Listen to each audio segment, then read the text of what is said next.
Bismillahirrahmanirrahim. Assalamualaikum warahmatullahi wabarakatuh. Saya Nuraira Fiarsani Setiawan dari Program Studi Akidah dan Filsafat Islam Fakultas Usuluddin dan Dakwah akan membacakan sebuah resum dari buku Filsafat Ilmu karya Profesor Dr. Afzal Bahtiar dengan judul Tantangan dan Masa Depan Ilmu. Untuk hasil resumnya ini dia. Yaitu bab 1 pada pendahuluan latar belakangnya. Ilmu sains atau ilmu pengetahuan adalah usaha-usaha sadar untuk menyelidiki, menemukan, dan meningkatkan pemahaman manusia dari berbagai segi kenyataan dalam alam manusia. Segi-segi ini dibatasi agar dihasilkan rumusan-rumusan yang pasti. Jika seseorang yang ingin berilmu, maka perlu memiliki pengetahuan. Ilmu memberikan suatu pengetahuan yang disusun secara bersistem. Rumusan masalahnya, bagaimana kemajuan ilmu dan krisis kemanusiaan. Kedua, bagaimana ilmu, agama, dan masa depan manusia. Tujuan penulisannya yaitu untuk mengetahui kemajuan ilmu dan krisis kemanusiaan. Yang kedua, untuk mengetahui ilmu, agama, dan masa depan manusia. Bab 2 pada pembahasan yaitu kemajuan ilmu dan krisis kemanusiaan. Kemajuan ilmu dan teknologi yang semula bertujuan untuk mempermudah pekerjaan manusia, tetapi kenyataannya teknologi telah menimbulkan keresahan dan ketakutan baru bagi kehidupan manusia. Ibarat cerita Raja Midas yang menginginkan setiap yang disentuhnya menjadi emas. Ternyata ketika keinginan dikabulkan, dia tidak semakin senang, tetapi semakin gila. Ternyata teknologi layar mampu membius manusia untuk tunduk kepada layar dan mengabaikan yang lain. Jika manusia tidak sadar akan hal ini, maka dia akan kesepian dan kehilangan sesuatu yang amat penting dalam dirinya, yakni kebersamaan, hubungan kekeluargaan, dan sosial yang hangat. Maka wajar kemudian timbul kontroversi di berbagai negara. Apakah pengembangan rekayasa genetik untuk manusia dibolehkan atau tidak? Bagi negara-negara liberal, rekayasa genetik untuk manusia diperbolehkan, bahkan didukung oleh pemerintah, sedangkan para negara-negara yang konservatif, pengembangan rekayasa yang menjurus kepada perubahan manusia secara total amat ditentang. Pemusnahan embrio manusia tidak jadi diklon dianggap sebuah bentuk kekejian yang tidak normal.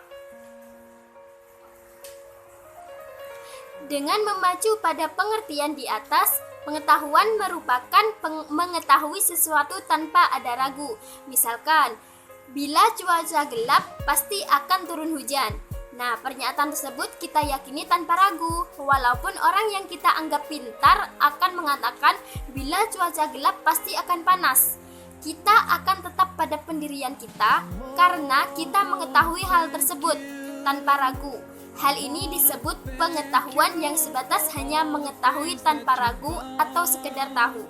Akan tetapi, berlanjut kepada timbul pernyataan mengapa hal itu bisa terjadi atau penyebab dari hal itu. Jawaban dari pertanyaan di atas, peristiwa yang telah dicontohkan di atas itu baru merupakan sebuah ilmu. Nah, jadi ilmu itu tidak hanya sebatas tahu, tapi bagaimana kita memahami dari pengetahuan tersebut. Kemudian, agama, ilmu, dan masa depan manusia. Agama dan ilmu dalam beberapa hal berbeda, namun pada sisi tertentu memiliki kesamaan.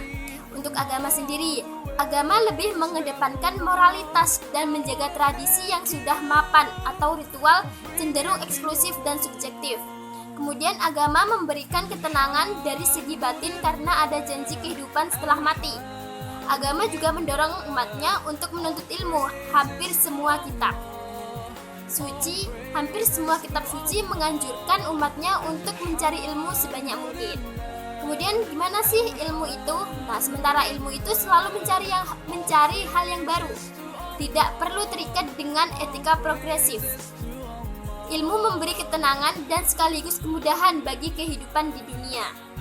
Menurut ilmu, gempa bumi terjadi akibat pergeseran lempengan bumi atau tersumbatnya lava gunung berapi. Oleh karena itu, para ilmuwan harus mencari tahu dan teknologi untuk mendeteksi kapan gempa akan terjadi dan bahkan kalau perlu mencari tahu cara mengatasinya. Di sini Ilmu dan teknologi tidak harus dilihat dari aspek yang sempit, tetapi harus dilihat dari tujuan jangka panjang dan untuk kepentingan kehidupan yang lebih abadi. Kalau visi ini yang diyakini oleh para ilmuwan dan agamawan, maka harapan kehidupan ke depan akan lebih cerah dan sentasa. Tentu saja, pemikiran-pemikiran seperti ini perlu dukungan dari berbagai pihak untuk terwujudnya masa depan yang lebih cerah. Oke, tadi merupakan resume dari sebuah buku filsafat ilmu dengan judul Tantangan dan Masa Depan Ilmu. Semoga bermanfaat. Sekian dari saya. Wassalamualaikum warahmatullahi wabarakatuh.